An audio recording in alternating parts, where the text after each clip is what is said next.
Julius Evola, le fascisme vu de droite. Traduit par Philippe Bayet. Premier chapitre, Fascisme et droite authentique. Dans ce livre, nous nous proposons de faire une étude du fascisme du point de vue de la droite, étude qui sera pourtant limitée aux aspects généraux du fascisme et, essentiellement, au plan des principes.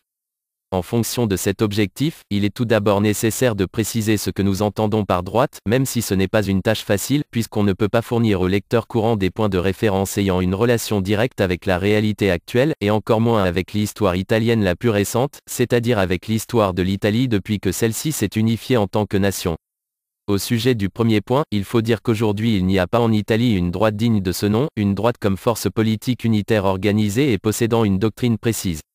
Ce qu'on appelle couramment la droite dans les luttes politiques se définit moins par un contenu positif que par une opposition générale aux formes les plus avancées de la subversion et de la révolution sociale, formes gravitant autour du marxisme et du communisme.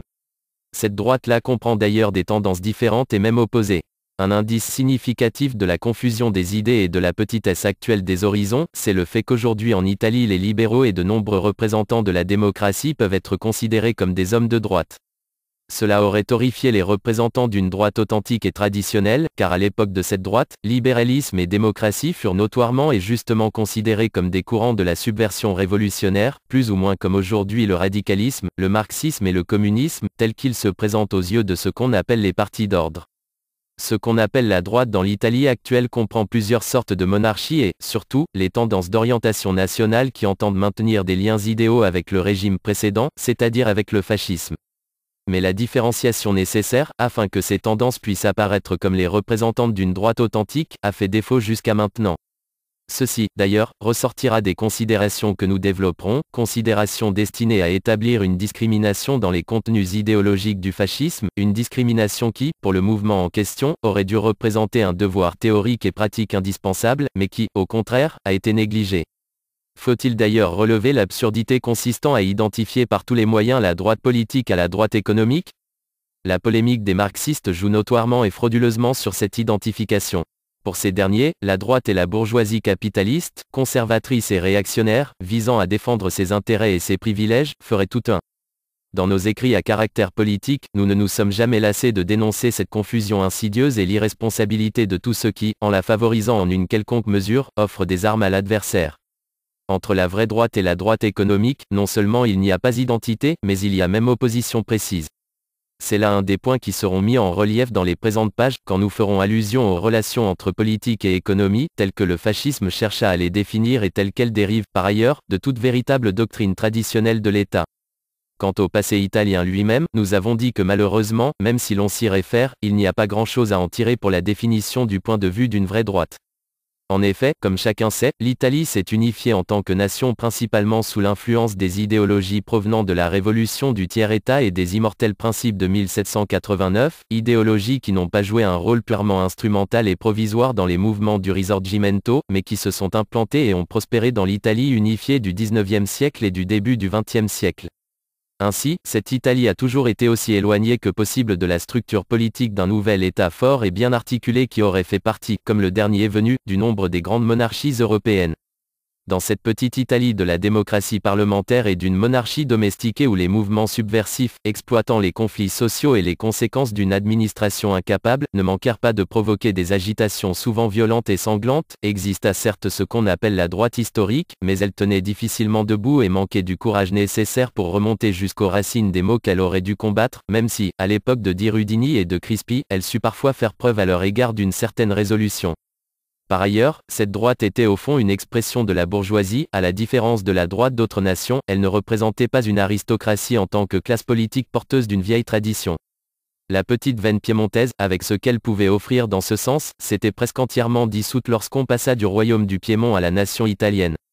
Plus que dans le domaine intérieur national et dans l'élaboration d'une doctrine générale de l'État, la droite historique eut une action digne de ce nom dans la politique étrangère, où le couronnement de cette action fut l'accord de la Triple Alliance. Si elle avait été développée dans tous ses postulats logiques, cette combinaison aurait pu soustraire l'Italie à l'orbite des idéologies d'origine française et révolutionnaire pour l'orienter dans le sens des idéologies qui s'étaient, au contraire, conservées, pour une large mesure, dans les États traditionnels d'Europe centrale.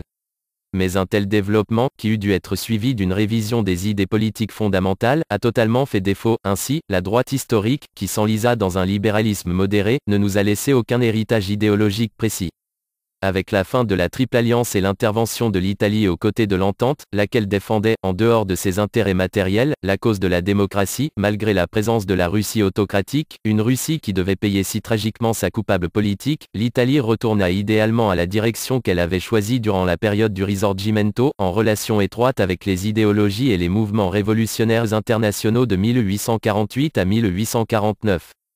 Par ailleurs, l'alibi nationaliste de l'interventionnisme devait se révéler illusoire si l'on considère seulement le climat politique et social présenté par l'Italie victorieuse, où les forces antinationales, dans toute leur variété, purent agir librement et où aucune révolution ou renaissance d'en haut, aucune constitution d'une vraie droite sur le plan légal n'eut lieu, avant l'avènement du fascisme. Face à ce climat, quel sens avait donc la satisfaction territoriale partielle des revendications irrédentistes ? Le fait d'avoir mentionné la droite historique italienne, qui s'est définie sous un régime parlementaire, nous amène à fournir une précision. En toute rigueur par rapport à ce que nous avons en vue et qui constitue notre point de référence, le terme de droite est impropre.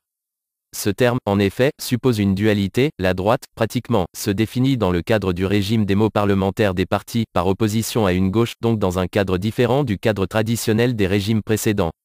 Ces régimes connurent tout au plus un système sur le modèle anglais dans ses formes originelles pré-victoriennes, c'est-à-dire avec un parti qui représentait le gouvernement, et celui-ci était, d'une certaine façon, la droite, et une opposition, non pas comprise comme une opposition idéologique ou de principe, une opposition au système, mais comme une opposition dans le système, ou la structure, avec des fonctions de critique rectificatrice et intégratrice, sans que fût mise en question, de toute manière, l'idée, en quelque sorte transcendante et intangible, de l'État.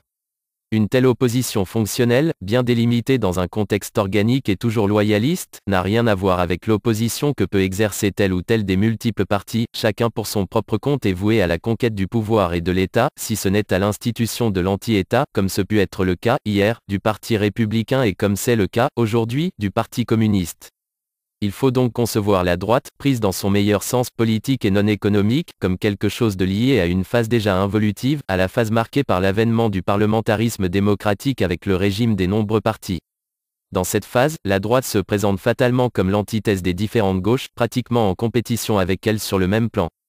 Mais elle représente en principe, ou devrait représenter, une exigence plus élevée, elle devrait être la dépositaire et l'affirmatrice de valeurs directement rattachées à l'idée de l'État vrai, valeurs d'une certaine manière centrale, c'est-à-dire supérieure à toute opposition de parti, selon la supériorité comprise dans le concept même d'autorité ou de souveraineté pris dans son sens le plus complet.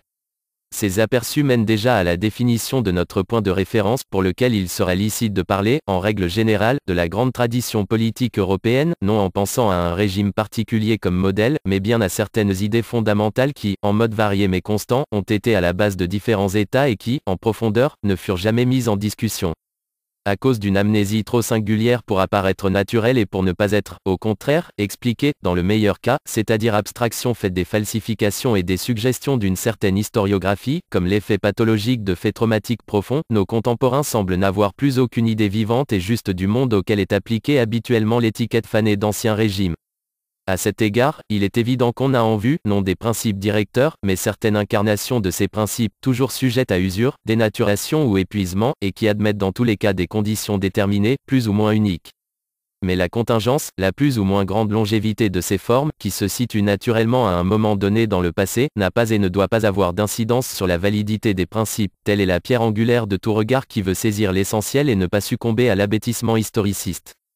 Nous pouvons donc conclure ces considérations préliminaires en disant qu'idéalement le concept de la vraie droite, de la droite telle que nous l'entendons, doit être défini en fonction des forces et des traditions qui agirent d'une manière formatrice dans un groupe de nations et parfois aussi dans des unités supranationales, avant la Révolution française, avant l'avènement du tiers-État et du monde des masses, avant la civilisation bourgeoise et industrielle, avec toutes leurs conséquences et les jeux d'action et de réaction concordantes qui ont conduit au marasme actuel et à ce qui menace d'une destruction définitive le peu qui reste encore de la civilisation européenne et du prestige européen.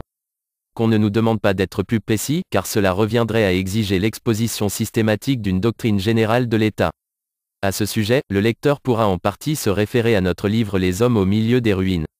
Mais, précisément, une explication supplémentaire ressortira de manière suffisante de notre étude, en rapport avec les différentes questions que nous traiterons au fur et à mesure.